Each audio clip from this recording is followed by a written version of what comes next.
It's ready now. Okay, so good afternoon, Brendon. Thank you for your time.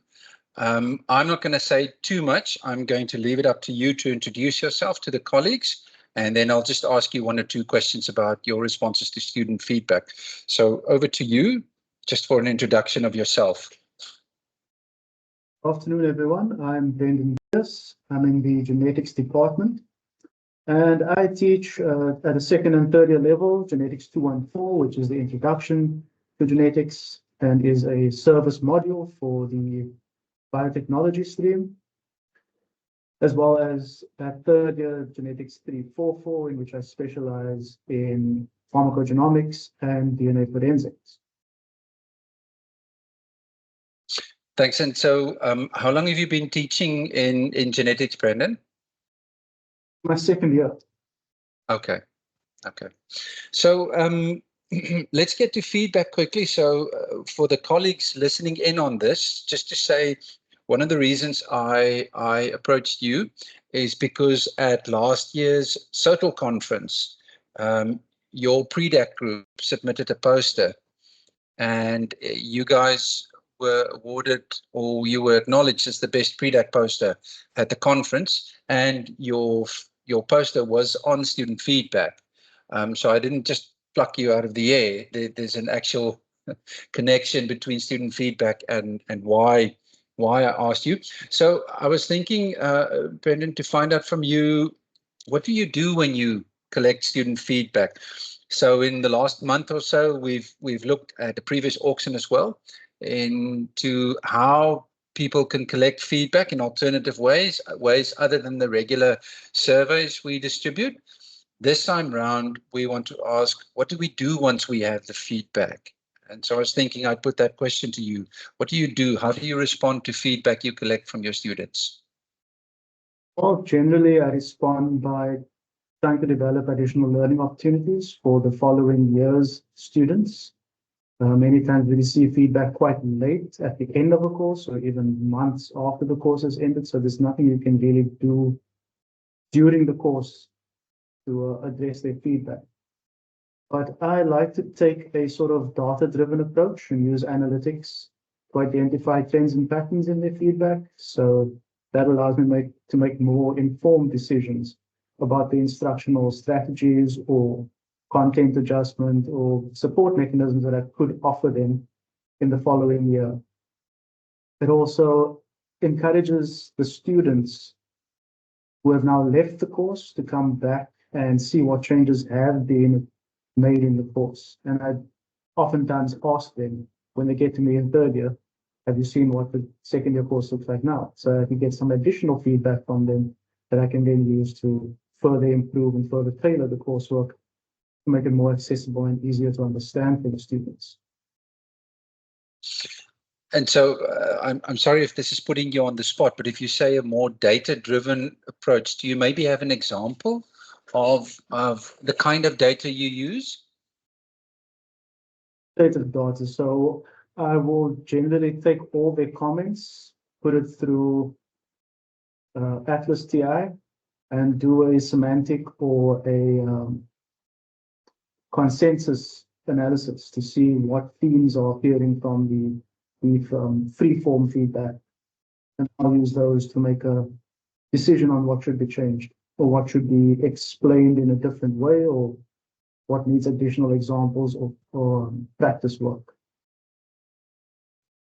Yeah, so I think that's excellent. The idea that the data is not just sort of self-evident. It requires a bit of analysis for the data to be useful. Typically, I mean, I say typically, you've been teaching for 2 years, but the kind of feedback that you get, do you get more feedback on the content of the module?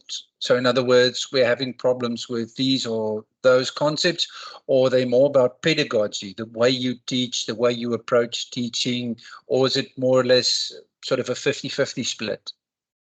I would definitely say it's more about the content, because especially at the second year level, because we teach them concepts which they then need to apply. There's no sort of parrot fashion studying in the courses, and they're not used to that. So most of the feedback comes back as we struggle with the content.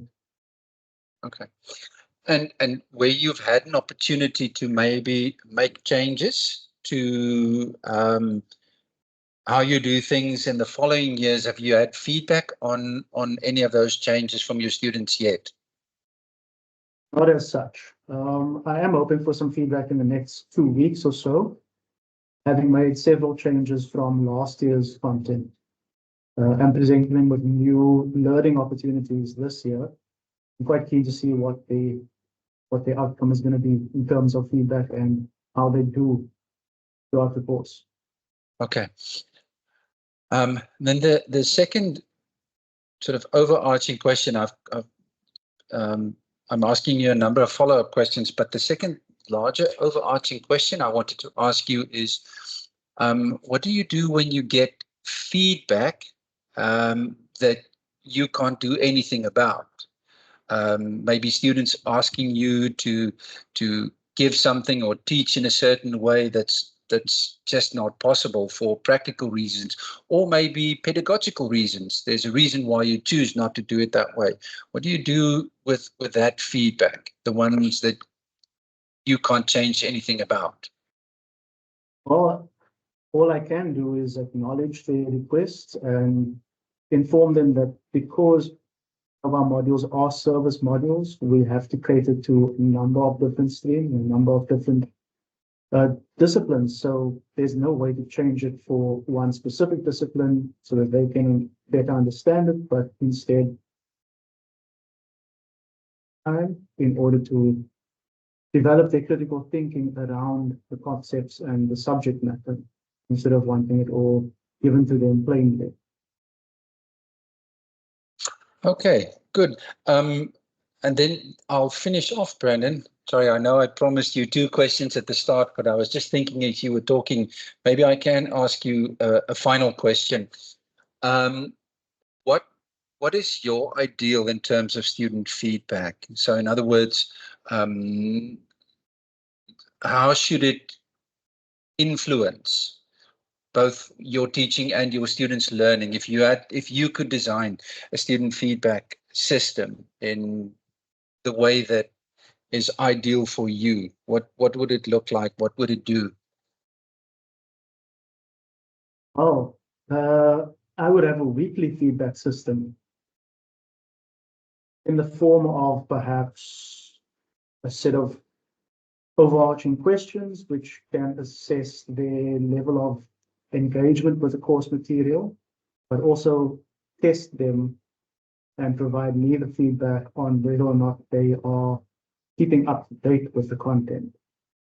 So on the one hand, I would need them to pass a small test, tells them why or whether or not they are up to date with the material.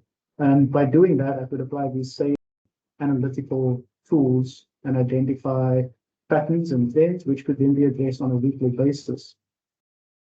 They could also then encourage the students to reflect on their own feedback over the course of the module, because they can go back and look at the feedback from the previous week and see, oh, I've actually changed this about myself, and now I'm learning this part of the course better.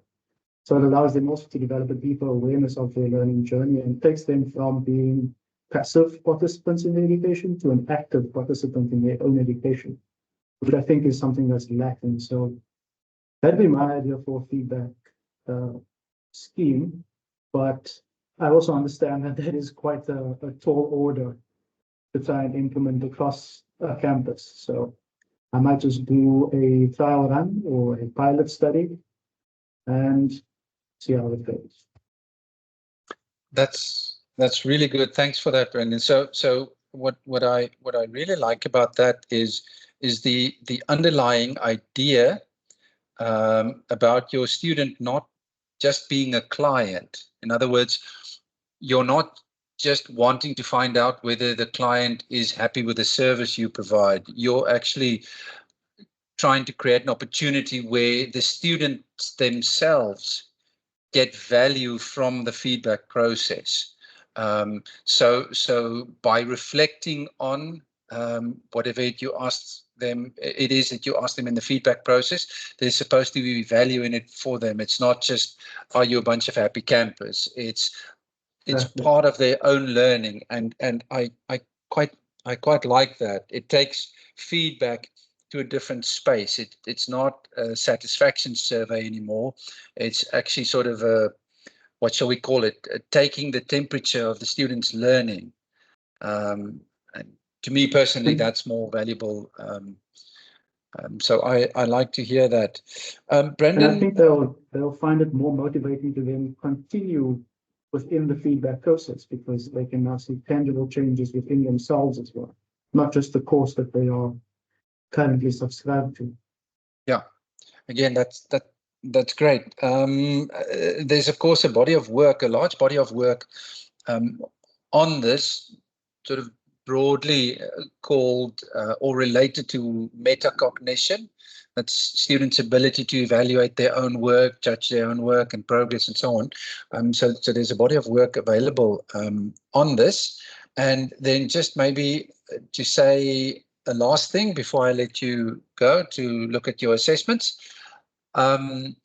We've also been experimenting a little bit with some AI tools, something like ChatGPT and its ability to do analyses of feedback. So you spoke about Atlas TI. That's certainly an option. But as I said, we've also been looking into what ChatGPT can do. It is at this stage limited in its functionalities, but it does have some functionalities, especially when it comes to the analysis of qualitative data. So for any of the colleagues here today, if they are interested in it, it might be worth exploring the possibilities of ChatGPT as well.